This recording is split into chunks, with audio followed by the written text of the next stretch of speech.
Okay, Startups Inside Out, we've got Sunil back here again, and Magic was just named in the top 5 in the fastest growing companies by the Times at the weekend for hardware companies. So since you last came on, can you tell us the update? How's things been going? Yeah, great to be back here. So yeah, as you said, we have been on the Sunday Times, the 100 fastest growing companies. So we were listed number 4, and that came out the other day on the weekend. Um, I think since I was last here, the team has grown a lot. We were 5 people, I believe, back then, and now we're a team of 20. We have now reached 10,000 customers, which is really impressive. We've just started to expand out to the US as well. So we're starting to expand out there and see how things go. The company's honestly come a long way. It feels very different. Obviously moved into a brand new office space, as you can imagine. We've actually moved into Stephen Bartlett's old office in Shoreditch. So hopefully somehow following in his footsteps. So yeah, team has grown so much. The company's come a long way and still a long way to go. I know you said that you chucked the transcript of this episode. You came on last time into ChatGPT to see the summary as well. Is there anything you said last time that maybe you were wrong about or you disagree with? I think if I think back to last time, so I believe we spoke quite a bit about hiring, and I used to think I was very good at hiring. I had quite a unique process that most companies don't tend to follow. And the reason I believe that was because when we were a team of 5, we had a very solid team. And I think we made a lot of good decisions in hiring the right people. But since then, as we've grown, we have made, there's quite a few hiring decisions that we've made that haven't been the best. There's some people we've hired that we've had to unfortunately let go. And I think that's kind of made me think a bit more about my own approach to hiring and what I have basically learned from the process before. It has humbled me in some ways, you could say. Yeah. I guess what have you learned, or what were some of the things you said last time that maybe you would do differently now, or you think about hiring in a different way? So previously, I was really big on. So one of the issues we had early on was because we're a very small team. You have so much that you're doing, especially in a startup, and Magic being the company it is, we get a lot of publicity, a lot of people reaching out to us who are interested in joining the company. We received a lot of applications, and so I had to be creative and think about, how do I handle these applications? How do I manage such a big workload?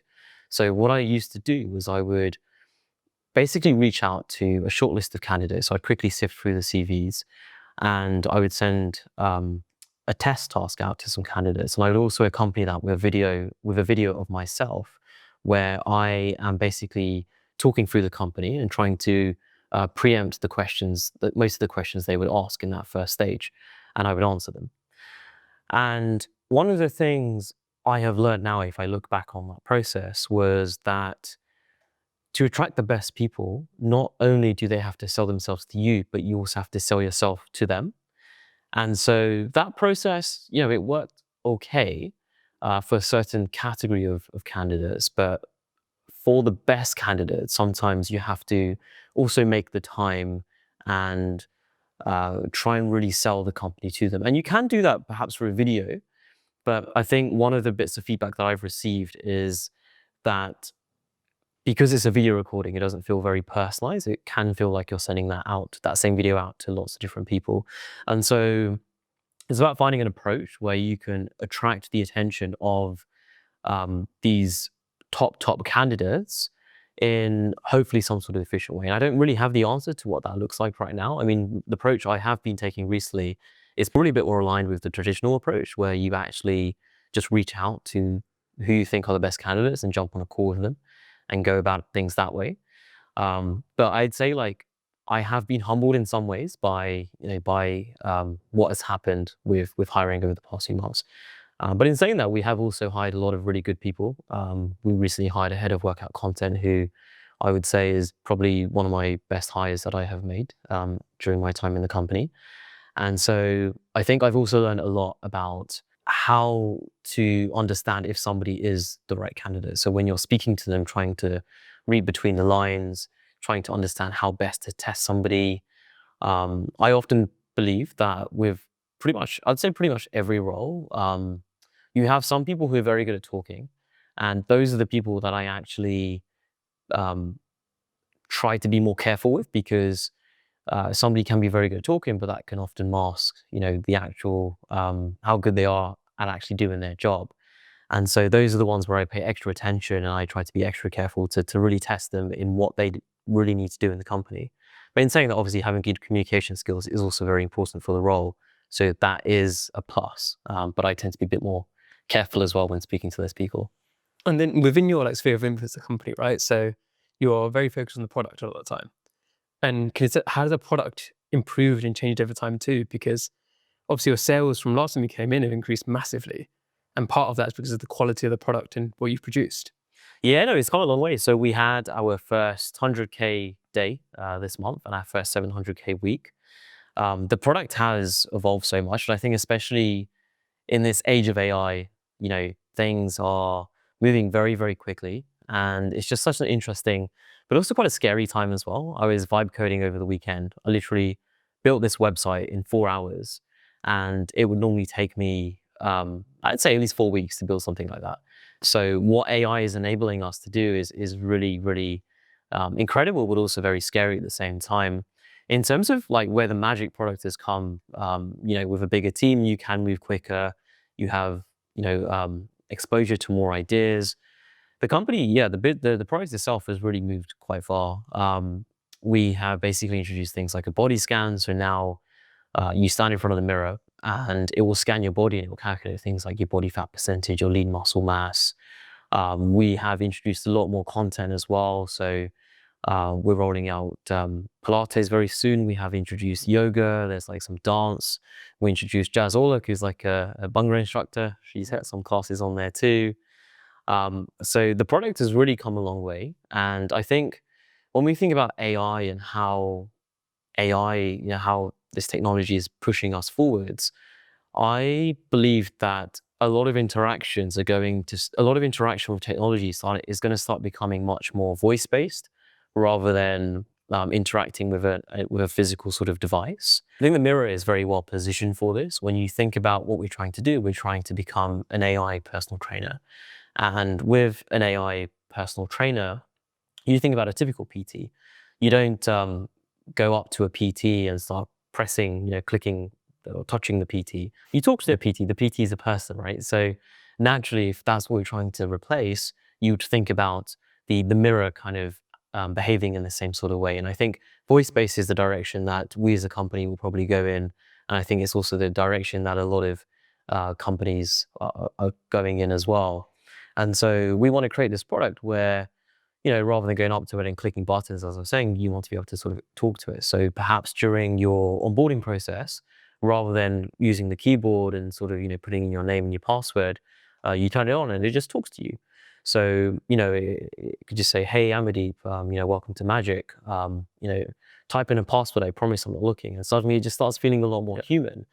And one thing that I think is really interesting is, imagine if the workout instructor on the mirror wasn't some random instructor, but imagine if it was you or a future version of you. So what is it that you want to look like in a year's time? And that is the personality on the screen that's training present you to become future you. And I think that is something that is super impressive. At least athletes talk about visualization, right? They mentally visualize, but imagine if you could actually physically visualize or actually see what it was that you wanted to be. And I think that is very motivating for people. So with what is happening right now in the age of AI, there are so many incredible possibilities. But as I was saying, it's a very frightening time as well. And yeah, and as you said that, like the product's come so far and you've got so many new angles to it. How are you trying to keep on top of that? Because like you said, what's happening now is that some of the elements of product, people are just thinking it's a lot quicker to build things, right? But then you also want to maintain your advantage. How have you been able to maintain that advantage or keep on top of trends and make sure that you're making the right decisions there about which paths are right? Yeah, it's a good question. I think that's always that's always an important question for a product person to try and answer and try and think through. I think that's why it's really important, firstly, to stay really close to your customers. So user interviews, talking regularly to our customers is very, very important to better understand what is it that they're trying to achieve with this product, where is the core value for them, but also trying to stay quite close to your competitors, understanding what they're doing in their space, and looking at the broader technology and seeing how things are evolving and where things are going. I think one of the important things that we are doing is we are staying very close to AI advancements and how that is progressing. With AI, as I was talking about vibe coding, there's a lot of advantages there that can save us a lot of time. So we're trying to make use of the various technologies that are out there to help us to move quicker, but also to make sure that we stay really close to our customers as well, to make sure that we're focusing on the right things. And we're always looking for those things that help us to achieve 10x growth rather than just incremental improvements. What are the things that are really going to help us jump a lot? And that helps us to really stay ahead of our competitors. I'd say that's where things like having a voice-based interaction, I would class that as a big leap. We have been staying very close to Gen AI and what you can do with video generation. At the moment, what we do is we hire out a content studio and we film our workouts in the studio. But technology is getting so much better to the point where at some point in the near future, we can probably just type in some words and it will create a workout for us rather than having to actually, go through the process of filming ourselves. And that's where this whole idea of, extrapolating that out to what I was talking about, where the instructor could just be, a future version of yourself. I think that's where that becomes very powerful. We talk about things like progress photos as well. Currently, progress photos look backwards. They look at how you progressed over time. But imagine if you could extrapolate that forwards and look at how you could progress in the future. And suddenly, I think, when you're buying a product where your goal is to progress, to improve, or at the very least maintain where you currently are, seeing where you could be, I think is such a great motivator to helping you to get there. So there's so much, that can be done, and focus is key, basically. There are so many different angles we can go down, as you were saying, and it's just so important to focus. And that's where, research, looking at your competitors, is so important to try and make sure you're focusing on the right things. Has there been any customer insights that have really surprised you as well? Because obviously, with what your initial vision was versus where the product is today, where maybe you actually realized that customers were really using one feature or wanted one thing much more than you expected them to. Yeah, there's one dilemma that I had, and I still have. So one of the most important things for anybody who works in product or in startups in general is focus, right? It's prioritization. You've got so many things to do.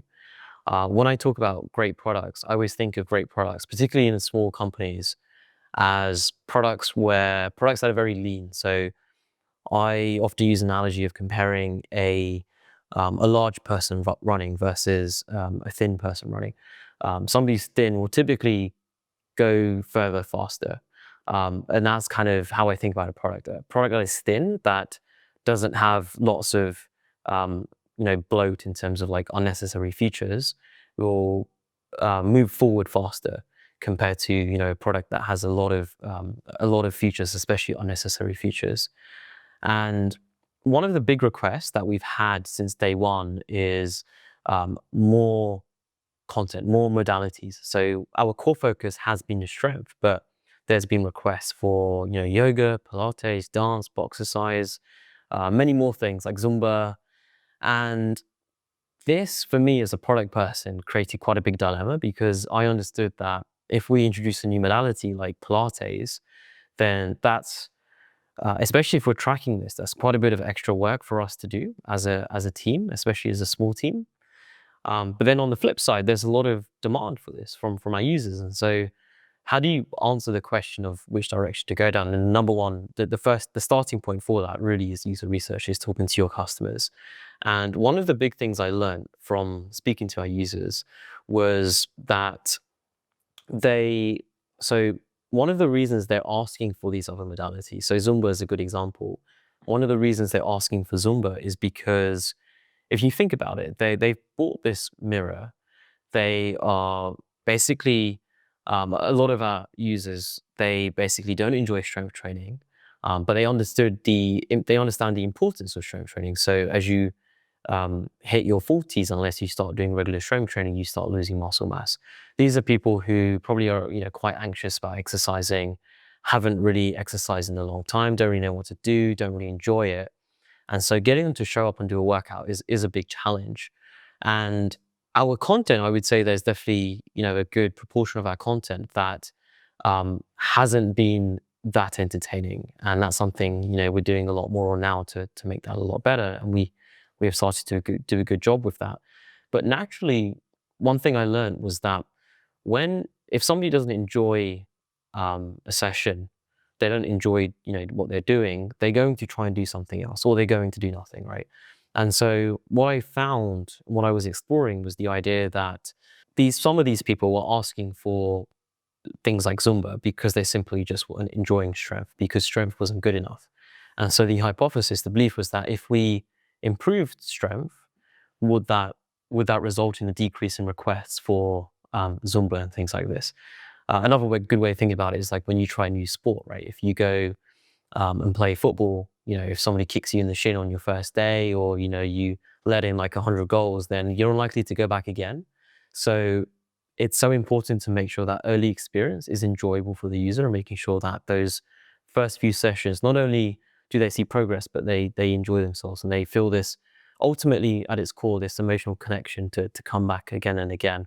And so that was a dilemma, basically. So I concluded, it was my strong belief that a good number of people were asking for different modalities because they simply didn't enjoy the core modality. And so you can tackle that by improving the core modality. But there were also, especially with things like Pilates, which is such a big trend, Pilates, yoga, they do solve different problems, in the sense that yoga, as an example, is an active recovery type of session. And so there is a good argument to say yoga and strength are complementary in that case. But it's just so important to really dig into that, because, as a company building a product, focus is so key. You don't want to do something unless it's introducing considerable value that, is going to move the needle for the company. Yeah, it makes a lot of sense, because I think sometimes, like you said, where people are, if they're bored, they're just going to ask for other things. But you don't need to test out, are they bored because the main thing isn't good enough, or what is it? So it makes a lot of sense. And I think people can probably apply that quite a lot to what they're doing as well. Because often people won't they won't necessarily be able to, I guess, put into words what's wrong with the current thing. They'll just ask for something different. And that can be misleading, right? And you mentioned how hiring is one area which I think you were wrong about a couple of years ago, but you're obviously now a more experienced founder, right? What do you think you've improved the most on as a founder? Like, where do you think your mindset's improved, your skills have really improved since you last came on? Well, that's a tough question. You must have known you've grown in some way, right? Yeah, no, I've definitely grown. I think I've grown in terms of handling difficult situations. So I suppose, as a team, as a startup, startups goes through its highs and its lows. We've definitely had, plenty of lows as a company. And I think I have definitely improved in terms of handling difficult situations with people. So, we've had people that we've had to let go. We've had, various sort of disagreements internally that we've tried to, where one person has believed one thing, another person has believed another. I think that is an area where I have really developed in terms of understanding how to deal with those situations. So I think in the past, as a company, if there have been disagreements, typically it's been the case that I've just let it slide. I've not really thought too much about it. But the problem when you do that is that those disagreements or those points of friction can compound over time to the point where they can become worse and worse. And so I think one thing I have learned is that it's important, when there's something you disagree with, to raise it early on, but also obviously be very mindful about how you raise it as well. In saying that, it's not the case that I haven't raised it in the past. I mean, there have been examples with various people in the company where we've disagreed on things. For example, when it's come to hiring, we've had different views on who we should hire. I understand the importance of hiring the right people, so I've been very clear when those disagreements have happened, in terms of sharing my views very clearly to make sure that the person understands. But there have been times where I just haven't, kind of shared my views just to avoid any conflict. And an unfortunate result of that is that, things can compound to the point where over time it can be very difficult to then discuss those problems. And so, yeah, I'd say that is one area that I definitely improve a lot in terms of, an issue arises, you raise it in a good way, and you move on. Hello, hello. I hope you're enjoying the show so far. I'm Amardeep Parmar, co-founder of BayHQ and the host of this show. For those of you who don't know, BayHQ is the community for high growth Asian heritage founders and investors in the UK. Over 7,500 people have attended our events, 200 people have been for our impact programs, and obviously there's been over 250 episodes of this podcast. If you want to join us and take part in the programs and come to the events, go to bayhq.com/join. We also just released our first ever book called Startups for Outsiders, which you can get on Amazon now, and the link is in the bio. Hope to see you soon at our event. Hope you enjoy the rest of the episode. And I think one of the things with Magic as well, right when you first came on and like those early days, there'd have been a lot of people who didn't believe in what you were doing, right? And didn't believe in where this was going and would this go anywhere. How have you kept up that kind of optimism throughout this journey to where you are today and being able to get on top of his list? Because like I think you both say as well, is that early on sometimes you win awards before you necessarily have the customers or the revenue because of the technology itself. But when was it that it started to like, when those months maybe weren't coming, the big sales months, things like that, how did you keep that belief that those would come someday? I don't think we've ever had any bad sales months, to be honest. But in the early days, yeah, for sure. In the early days, I remember once I was in China with Aaron, and we were with my co-founder, we were at a hotel, and we got a sale. Back then, we were probably getting a sale a week, and we look at it now. We get many sales every day. So I think now things are a lot easier, and obviously, we not that we didn't believe in the early days, but obviously it's a lot easier to believe in things now. In the early days, I think what really matters is having great people around you. That was a big thing for us. I think me and Aaron, we tend to be quite optimistic. We tend to be pretty optimistic, and we tend to be pretty bullish on things. If I was totally honest, I would say in the very early days when we first started, I wasn't like super convinced, because back then we were working with a couple of teams that we'd outsourced to who were really, really bad. It wasn't that I didn't believe in the idea, it was just the execution of what was happening was just really bad back then. And fortunately, when we raised that pre-seed, we managed to hire a small team of 5 people who were super, super smart. And I would say that's when things really started to change for me. We moved so quickly. The product got to a great place. Our sales grew like really, really well. And I think that's when I really started believing about the potential of this company and where we were going. And I think, when you have people around you who are super smart, who are also optimistic and believe in what you're doing, don't put you down. I think that culture is what really, got me to believe and keep pushing. I'd also say the awards as well, as you mentioned, obviously Sunday Times the other day, we were on the Startups 100. We were on there a few days ago, number 3 this time. We've been on there the past couple of years. Time Magazine, 200 best inventions in the world, which is like really incredible. We've had a lot of really good publicity, a lot of really good press features, and that has really helped as well.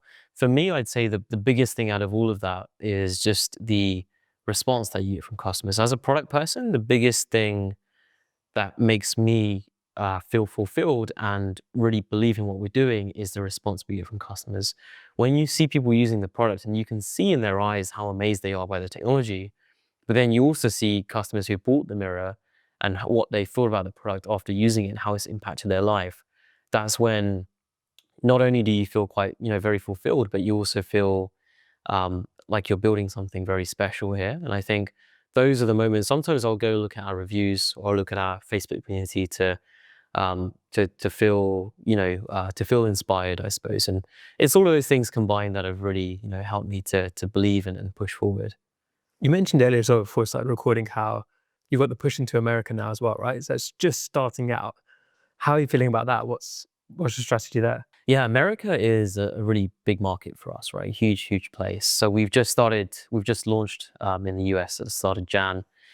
Um, if we can be a success in the US, I think for us as a company, that's going to be really incredible.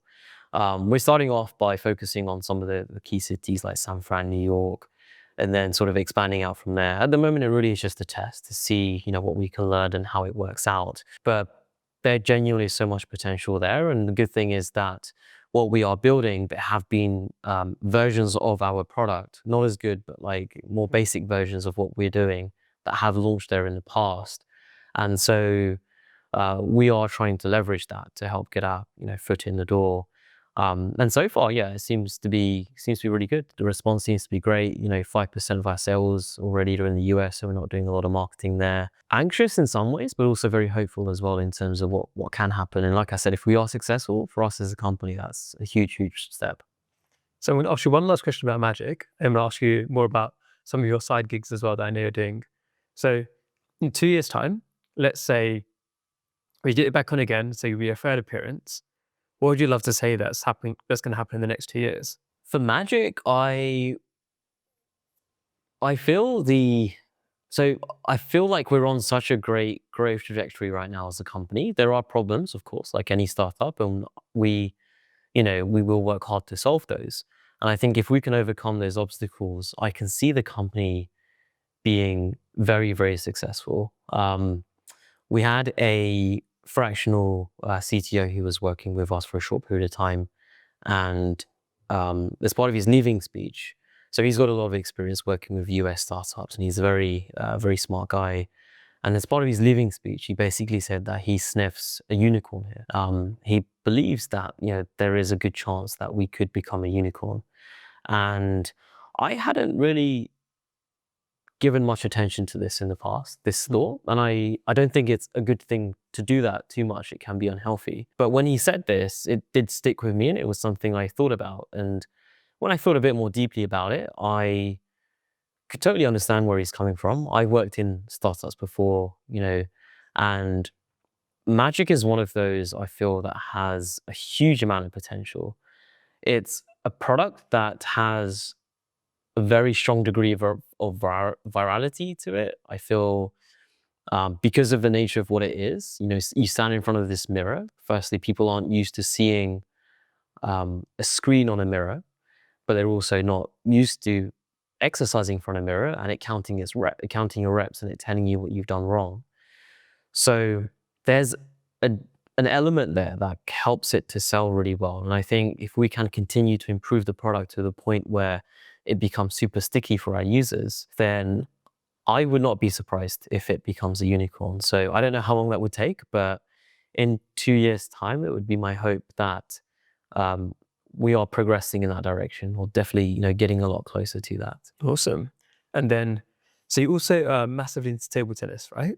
I am. And you link that up with your startup connection, startup world as well. And I think when we first talked last time, you just kind of started Ping Pong Society, you were like having a few games.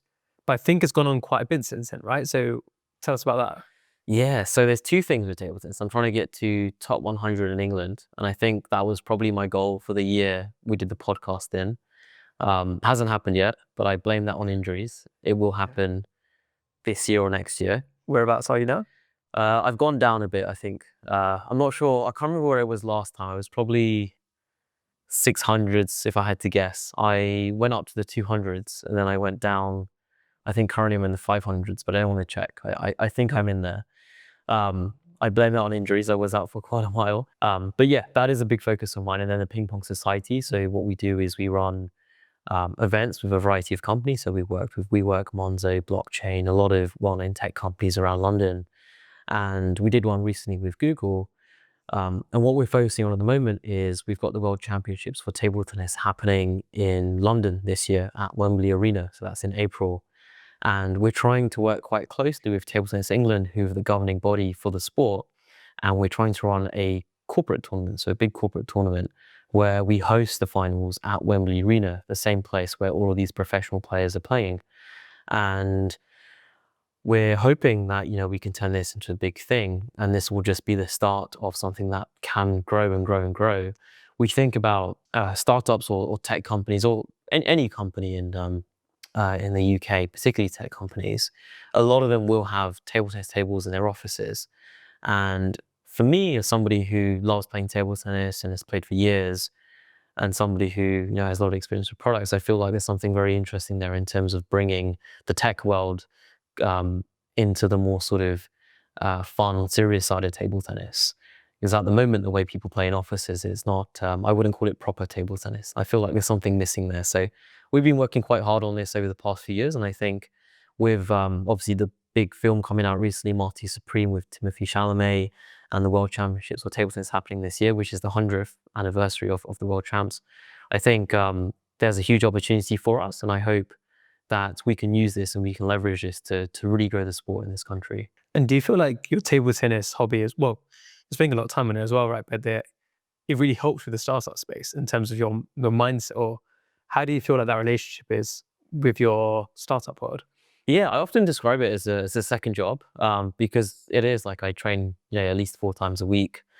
Um, I always say that everything is connected. So, what happens in one area of your life impacts another area of your life. Everything comes together. One thing I often think about is how, so I read this book by a guy called Kim Soo-young Pang, I think his name was. He's a Cambridge professor. It's called Rest. And he talks about how to work well, you need to rest well. And to rest well, you need to work well. And when he talks about rest, he's not necessarily talking about sleeping or watching TV. He's talking about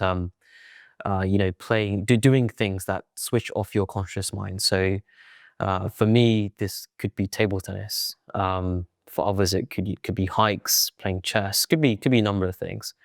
But I think as a creative person, somebody who likes to build products, I think it's important to have activities in your life that help you to de-stress and to switch off from the day-to-day, the grind. I don't know if grind is the right word, but the day-to-day of the startup world. And I have found that by doing that, it really helps me to find a good balance. I have a tough day at building the company. When it comes to playing table tennis, it really helps me to de-stress and take my mind off of things. The other way around as well, like, I might have a bad table tennis match, but then I go to the office and, we have a nice fun day, a lot of sales.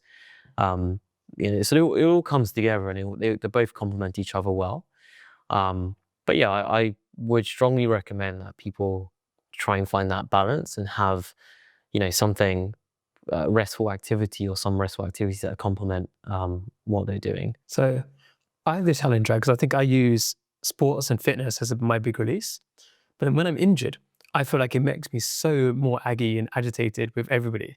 And the irritability that comes in when I'm not like at my full physical self as well. And you said you were injured recently and you couldn't play table tennis as much. How did you feel about that? Like, how were you able to manage that when you didn't have your normal de-stressor? Yeah, that's a good question.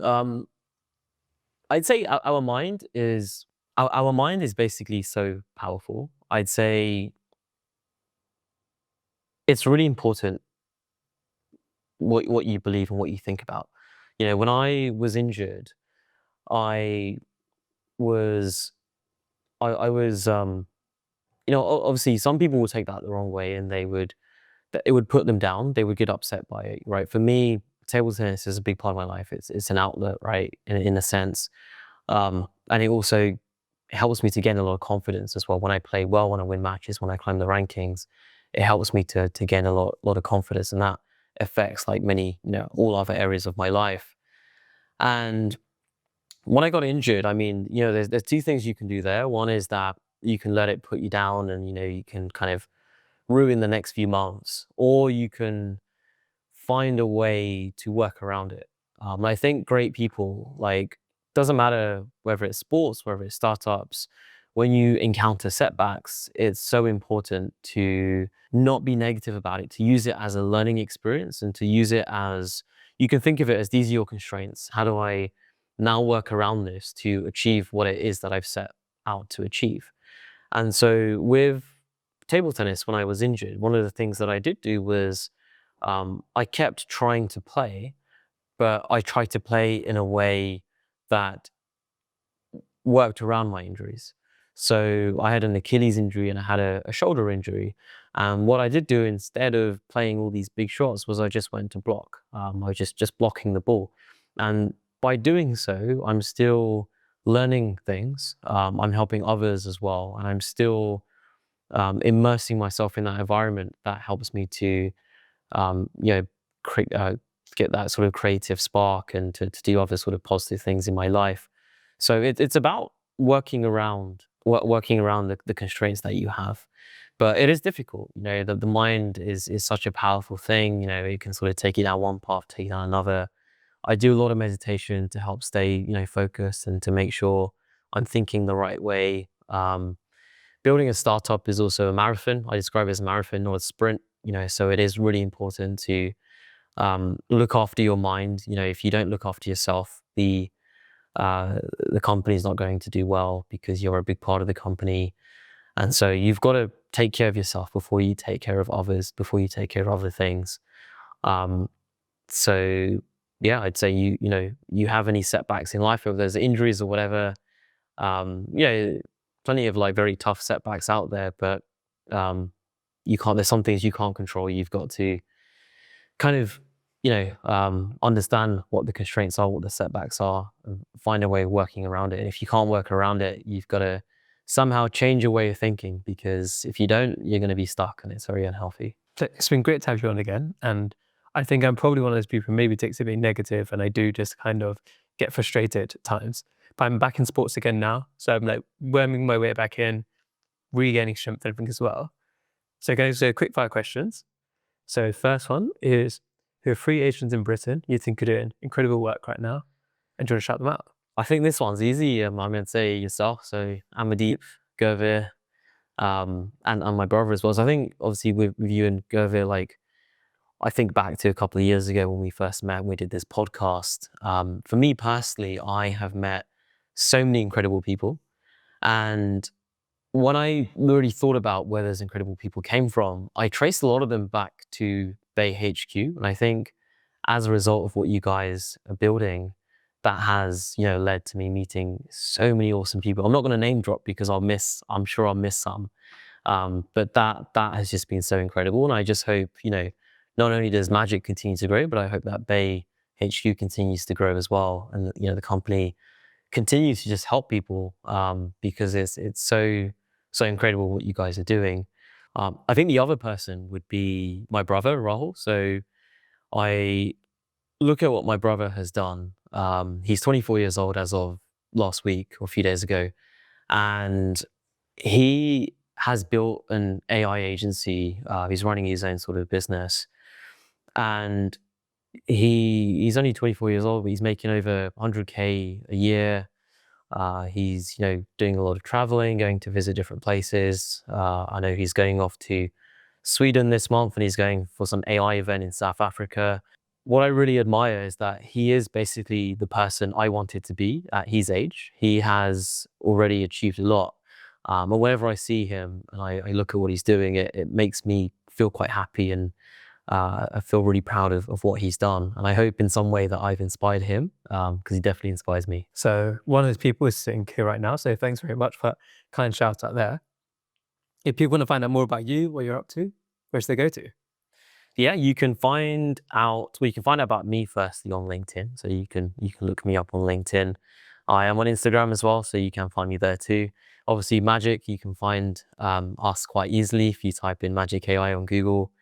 We're in the press, so I'm sure if you haven't heard of us already, you will at some point soon anyway. And did you know that the audience could help you today? I suppose I'm always quite keen to build my network and just speak to really smart, inspiring people. So if anybody's listening and they are that person, or they know somebody who can be of benefit to anything I'm working on, or if there's anything that I can also do to help in return, feel free to drop me a message. Always happy to chat. So thanks so much for coming on, but also to shout you out too. So you obviously came on here a couple of years ago. Since then, you've come to school talks, you've been supportive wherever you can, you made introductions wherever you can, and also you're one of our patrons, right, through Magic. So when a lot of people said that, like, they're going to help us or something like that, when we had those troubles last year, you're one of those people that stepped up to make sure that we could survive. So even where we are today and being able to still like have this office is partly because that backing you gave us a year ago. So thanks so much.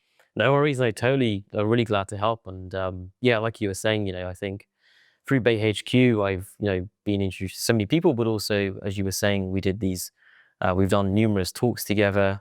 I was really, one of my goals when I left school was to go back and do a keynote speech to the students. And as a result of Bay, that became possible. And yeah, like there are so many people I have met. I'm not going to name drop because there's just too many people to name, and I'll probably forget some. But you know, it's been so good. We also went to the Royal Albert Hall. We had, you know, a great view of the Cirque du Soleil, which was really awesome. And that's all thanks to you and, you know, what you guys are doing.